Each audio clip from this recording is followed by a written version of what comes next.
peserta selanjutnya SI 004.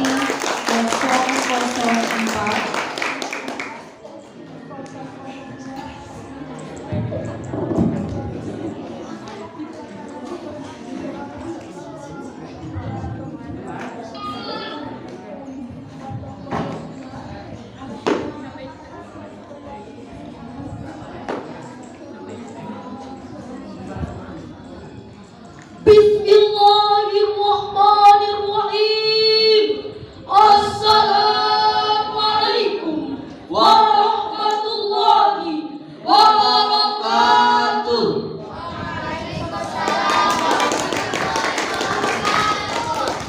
Alhamdulillah, alhamdulillahi rabbil alamin. Wassalatu wassalamu ala asyrafil anbiya'i wal mursalin Sayyidina Muhammadin wa ala alihi wa sahbihi ajma'in. Amma ba'du. Dalam kesempatan yang baik ini, marilah kita memanjatkan puji serta syukur kita kehadirat Allah Subhanahu wa Ta'ala, Tuhan yang Maha Pengasih lagi Maha Penyayang, yang tak pernah pilih kasih, tak pandang sayang, yang nikmatnya tak terhitung, tak terbilang, yang dengan nikmat tersebut kita sama-sama bisa berkumpul di tempat ini, bertatap muka, beradu pandang. Kemudian selawat beriring salam selalu tercurah kepada putra gurun pasir yang pada subuh Senin lahir. Patung-patung di sekitar Ka'bah jatuh tersungkir, Yaitu Nabi Allah yang terakhir. Siapa lagi kalau bukan junjungan kita Nabi besar Muhammad sallallahu alaihi wasallam. Mari kita bersalawat bersama. Sallallahu ala Muhammad sallallahu alaihi wasallam. Sallallahu ala Muhammad sallallahu alaihi wasallam. Kepada keluarga, sahabat dan kerabat beliau ila yaumil masih. Merah putih indah berkibar, melambangkan kuatnya perjuangan bangsa. Hadirin di sini, apa kabar? Apakah sehat semuanya? Alhamdulillah. Dewan Hakam yang arif lagi bijaksana, hadirin yang berbahagia.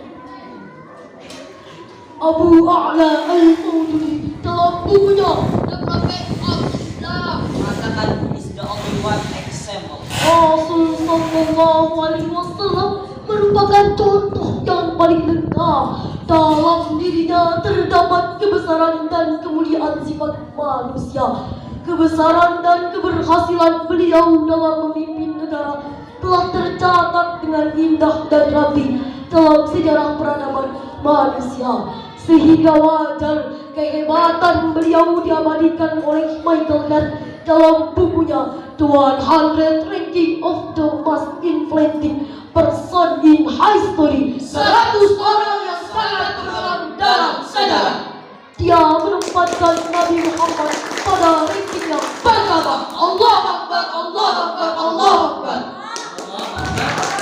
Kebenaran sifat Rasul sebagai seorang pemimpin yang selalu mengutamakan kepentingan rakyat dan mengutamakan akhlakul karimah, mampu merubah masyarakat biadab menjadi beradab, yang dulunya berseteru menjadi satu, yang dulunya menyembah berhala kini kembali menyembah Allah Ta'ala. Masya Allah. Jangan dilangkah pemuda tua, jangan mentang-mentang badan kuat, bila terikat tinggalkan sholat. Innalillah, innalillah. Pemuda yang sejati yang dicinta oleh Nabi, bukan yang berotot besi, apalagi tukang selfie. Pemuda anti maksiat, gemar membaca sholawat dan tak pernah mengerjakan sholat. Ya Nabi, ya Nabi, ya Nabi, I love you. Aku cinta padamu Nabi, aku rindu padamu Nabi. Ya Nabi, ya Nabi, ya Nabi, I love you. Aku cinta padamu Nabi, aku rindu padamu Nabi. Mengingat keberhasilan beliau dalam memimpin, maka pada kesempatan kali ini izinkan kami menyampaikan syarahan yang berjudul Kepemimpinan dalam Konsep Islam, yang akan diawali dengan firman Allah dalam Al-Quran Surah Al-Ahzab ayat 21 yang akan dibacakan oleh rekan kami sebagai berikut.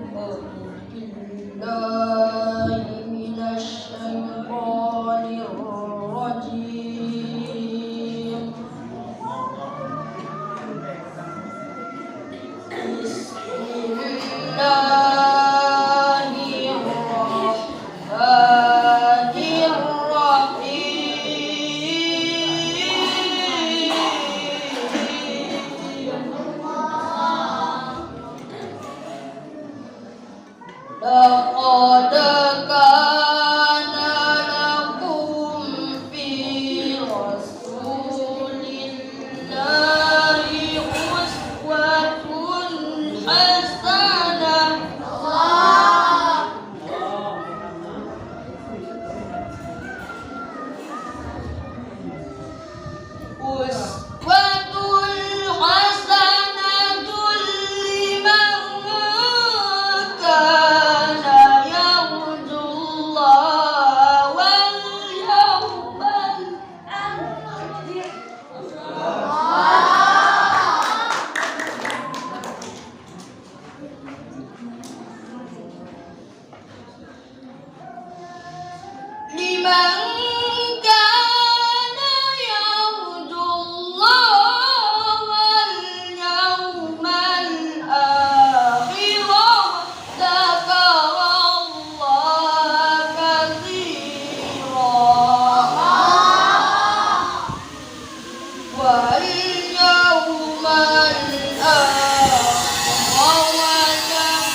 Dari godaan syaitan yang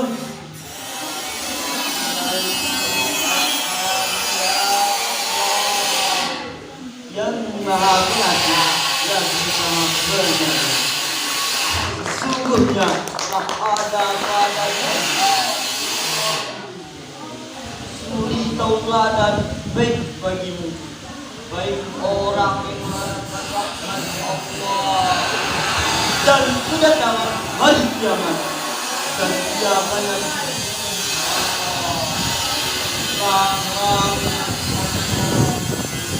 segala firman-Nya. Hadirin yang berbahagia, ayat tersebut menginformasikan sekaligus menegaskan kepada kita, sungguh pada diri Rasulullah itu terdapat uswatun hasanah yang baik bagi kita. Rasul merupakan figur yang luhur, contoh yang paling tinggi yang harus diikuti dengan sepenuh hati, baik itu perkataan maupun tindakannya. Demikian penegasan Imam Ali As-Sabuni dalam Sifatul Tafsir. Digambarkan bahwa Rasulullah SAW merupakan figur yang paling patut kita teladani, termasuk dalam hal kepemimpinannya, sebab beliau merupakan sosok seorang pemimpin yang sangat berhasil dalam sejarah dunia. bahkan menjadi rahmatan linnas, rahmat bagi manusia dan rahmatan lil alamin. rahmat bagi alam. Kemudian pemimpin dalam ajaran Islam adalah pemimpin yang memiliki sekurang-kurangnya 4 sifat dalam menjalankan kepemimpinannya, sebagaimana sifat-sifat yang dimiliki oleh Nabi Muhammad SAW, yakni 1. Sidik, yang arti jujur, sehingga ia dapat dipercaya oleh orang yang dipimpinnya. 2. Tablik, yang artinya menyampaikan atau kemampuan dalam berkomunikasi dan bernegosiasi. 3. Amanah, yang artinya dapat dipercaya atau bertanggung jawab dalam menjalankan tugasnya. 4. Fatonah, yang arti cerdas, yaitu kecakapan dalam membuat perencanaan visi, Misi Strategi dan mengimplementasikannya. Selain itu juga dengan ciri pemimpin Islam, sebagaimana Nabi Muhammad SAW pernah bersabda, agama adalah nasihat. Kami berkata, kepada siapa? Beliau jawab, kepada Allah, kitabnya, Rasulnya, pemimpin umat Islam, dan kepada masyarakat kami. hadirin yang berbahagia, kemudian perlu dipahami bahwa orang Islam diminta memberi nasihat bila diperlukan, sebagaimana hadis Nabi Muhammad SAW dari Tamim bin Aus meriwayatkan Rasulullah SAW bersabda, pemimpin suatu kelompok adalah pelayan kelompok tersebut. Demikianlah syarahan yang dapat kami sampaikan. Dari syarahan yang tadi, kami dapat menyimpulkan bahwa pemimpin harusnya menjaga amanah. Inilah ciri-ciri pemimpin yang kita idam-idamkan. Semoga di masa yang akan datang ada pemimpin yang seperti Nabi Muhammad SAW. Amin, amin, ya rabbal alamin. Untuk menutup syarahan kami akan melantunkan sebuah syair berikut ini. Kami segenap santri di zaman, coba sekian syarahan kami. Bila ada salah dan hilangnya, Mohon maaf, mohon maaf. dari irian banyak cendrawasih, Roti mengembang diberi lagi. cukup sekian dan terima kasih. dan semoga jumpa lagi. Pak Taufik menggigit kopiah belum ada yang utuh.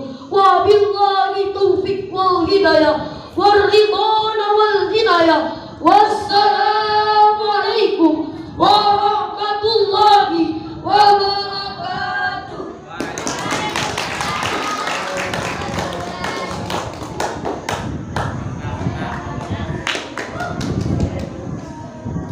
Peserta selanjutnya SQ 005.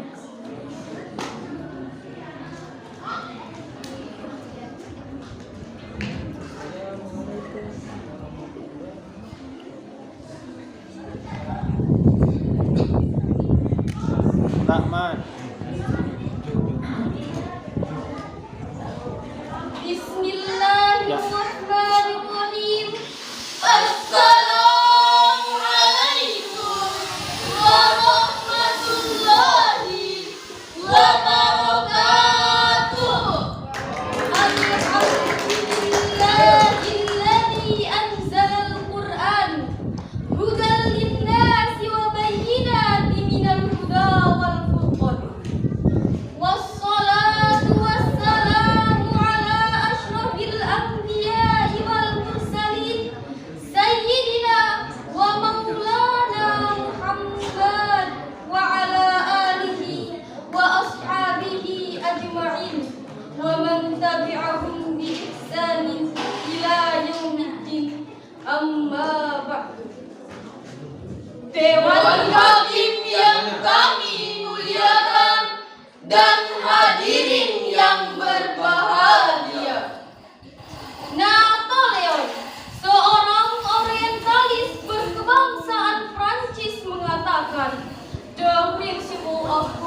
kebahagiaan serta mampu menghantarkan kita kepada kepulauan dan bahagia.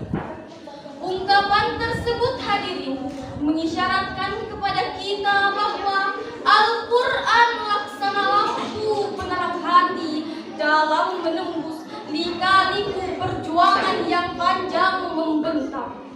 Al-Quran adalah laksana benteng yang kokoh dalam menghalau tipuan dan godaan syaitan. Al-Quran laksana jimat penyelamat dari kesesatan kehidupan. Pendek kata, Al-Quran adalah satu-satunya kitab suci yang berisi petunjuk dan kebahagiaan serta senantiasa relevan dengan perkembangan dan situasi zaman. Oleh karena itu, Rasulullah Sallallahu Alaihi Wasallam bersabda dalam hadis riwayat Muslim nomor 804 yang berbunyi, Iqra'ul Qur'ana fa innahu ya'ti yaumal qiyamah syafi'an li ashab. bacalah oleh kalian Al-Quran, karena ia Al-Quran akan datang pada hari kiamat kelak sebagai pemberi syafaat bagi orang-orang yang rajin membacanya. Hadirin wal hadirat rahimakumullah, Al-Quran hadir sebagai pemberi syafaat bagi orang-orang yang membacanya, karena seluruh ilmu pengetahuan itu bersumber dari Al-Quran. Sebagai bukti, bukankah karena Al-Quran diturunkan dengan menggunakan bahasa Arab telah mendorong lahirnya ilmu tata bahasa yang kemudian kita kenal dengan ilmu nahwu dan sorof? Bukankah karena Al-Quran diturunkan dengan menggunakan bahasa indah, retoris dan puisi serta argumentasi telah mendorong lahirnya ilmu retorika dan sastra yang kemudian kita kenal dengan ilmu balaghah dan mantik? Bukankah karena Al-Quran menceritakan proses penciptaan manusia dan alam telah mendorong lahirnya ilmu kehidupan yang kemudian kita kenal dengan biologi? Dalam rangka menjadikan Al-Quran sebagai petunjuk dan pedoman hidup manusia, maka pada kesempatan yang berbahagia ini izinkanlah kami menyampaikan syarah Al-Quran yang berjudul Al-Quran sebagai tazkiyah membangun peradaban manusia. Hadirin wal hadirat rahimahumullah, Al-Quran sebagai dasar tidak membangun peradaban manusia sudah tertuang dalam Quran surah Yunus ayat 57 yang berbunyi,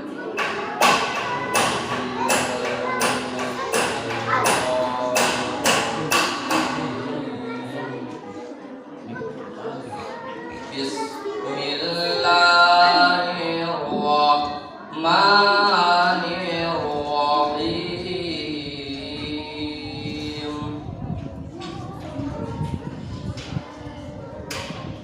Ya ayyuhan nasu qad ja'atkum maw'izatun min rabbikum qad ja'atkum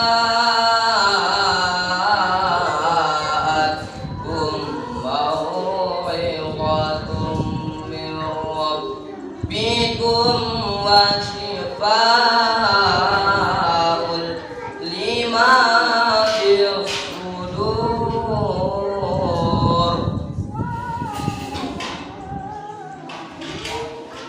wa hudan wa rahmatul lil mu'minin.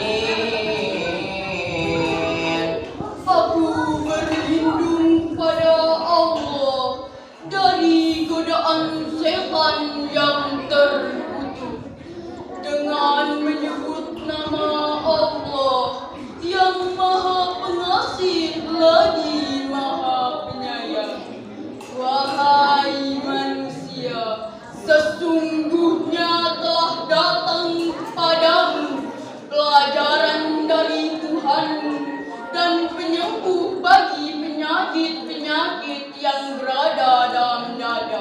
dan petunjuk serta rahmat bagi orang-orang yang beriman.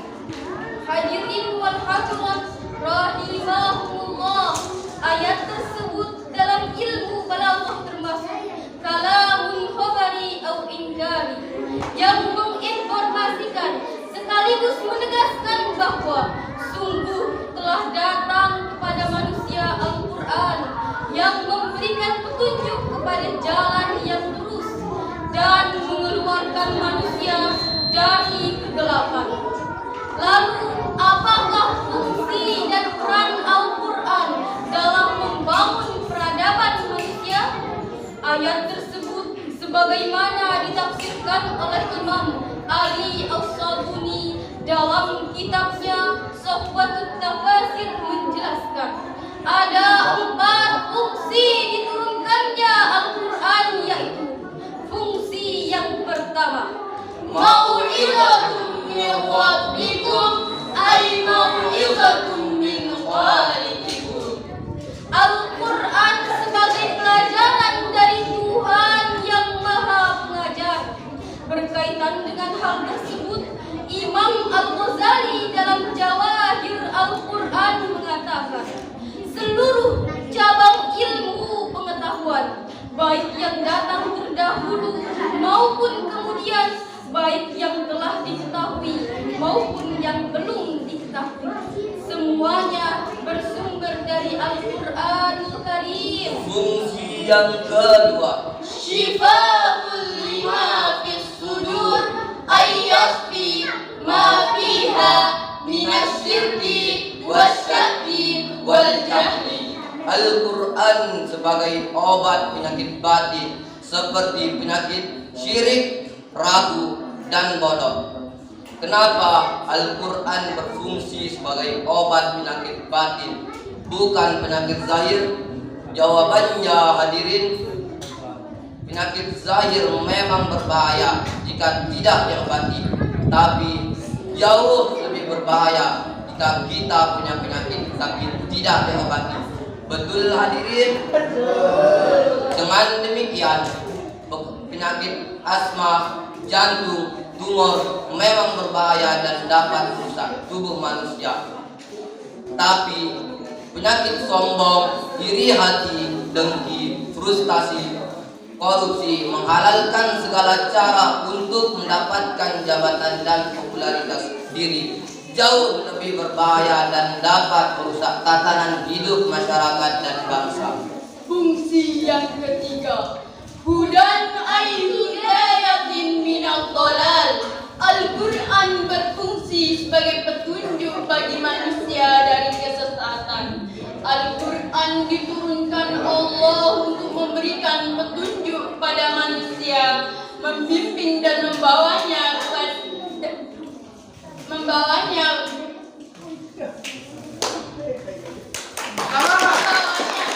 keselamatan baik di dunia maupun di akhirat. Kalau manusia mampu memahami isi Al-Quran, menjadikan petunjuk kehidupan serta mengamalkannya dalam kehidupan sehari-hari, maka perilakunya dipastikan tidak bertentangan dengan ajaran Tuhan dan berselisih dengan tuntunan agama. Siapapun dia dan apapun profesinya, seorang pejabat kalau sudah menjadikan Al-Quran sebagai petunjuk hidupnya, ia tidak akan berbuat korupsi meskipun rakyat tidak tahu. Seorang pedagang kalau sudah menjadikan Al-Quran sebagai petunjuk hidupnya, ia tidak akan curang mengurangi timbangan meskipun pembeli tidak mengerti. Demikian pula seorang pemuda dan pemudi yang sedang asik memadu kasih, kalau sudah menjadikan Al-Quran sebagai petunjuk hidupnya, ia tidak akan berbuat macam-macam meskipun keadaan mendukung, senyap dan sepi. Betul hadirin? Adapun fungsi yang keempat, rahmatul lil mu'minin ay rahmatul li ahlil iman. Al-Quran berfungsi sebagai rahmat bagi insan dan beriman. Sejarah telah Al-Quran dahulu pernah melakukan perubahan fundamental terhadap peradaban manusia. Al-Quran mula-mula menjumpai bangsa Arab sebagai penyembah berhala, pemuja batu dan pemuji kayu. Namun dalam jangka waktu kurang dari seperempat abad, penyembahan kepada Tuhan yang Maha Esa yaitu Allah Subhanahu wa Ta'ala menguasai seluruh jazirah Arabia. Al-Quran menyapu bersih segala kepercayaan takhayul dan menggantinya dengan agama yang paling rasional. Di samping itu, Al-Quran juga membangun manusia dari tingkat yang paling rendah ke tingkat peradaban paling tinggi. Oleh karena itu, dalam rangka menjadikan Al-Quran sebagai petunjuk dan pedoman hidup kita menuju peradaban manusia yang Qurani, mari kita baca Al-Quran, Kita pahami isinya, kita renungkan maksudnya, dan kita amalkan ajarannya. Bacalah Al-Quran, bacalah Al-Quran, Al-Quran sumber kehidupan. Iftah qulubana, iftah qulubana ala tilawatil Quran. Dengan berpedoman kepada Al-Quran, kita mampu hidup bahagia, baik dalam lingkungan keluarga, masyarakat, maupun negara dan bangsa. Dan Allah pun akan menganugerahkan keberkahan kepada kita semua, penduduk bangsa ini. Allah Subhanahu wa Ta'ala berfirman dalam Quran surah Al-A'raf ayat 96 yang berbunyi, walau anna ahlal qura amanu wattaqau la fatahna alaihim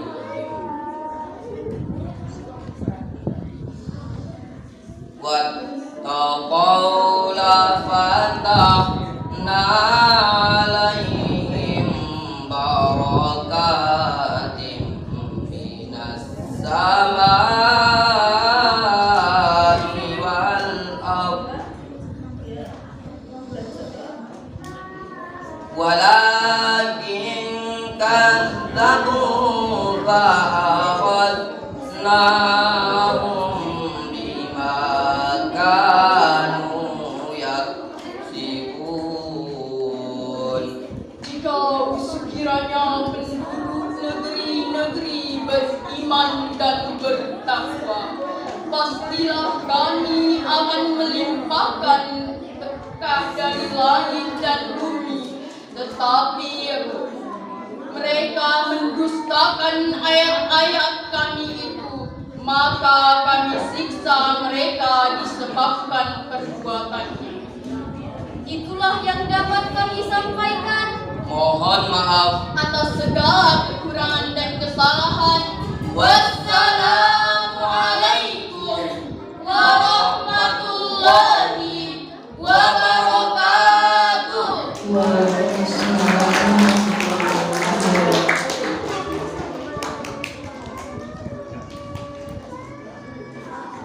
Penampilan selanjutnya SI 006.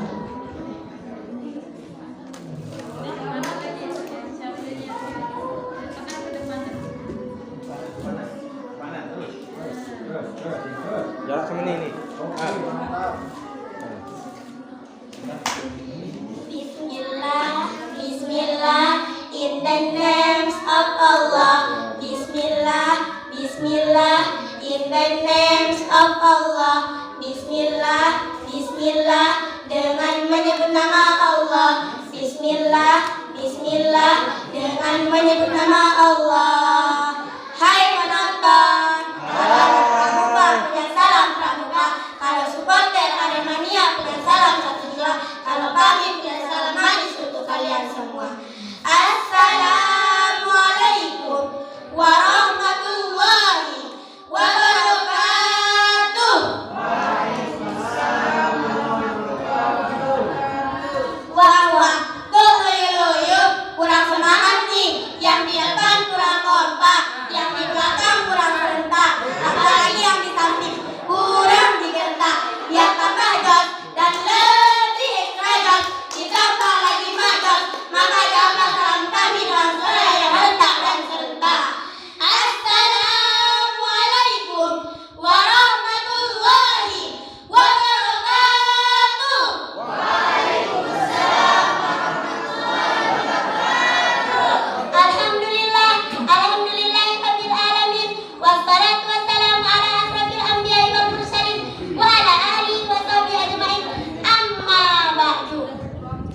Kama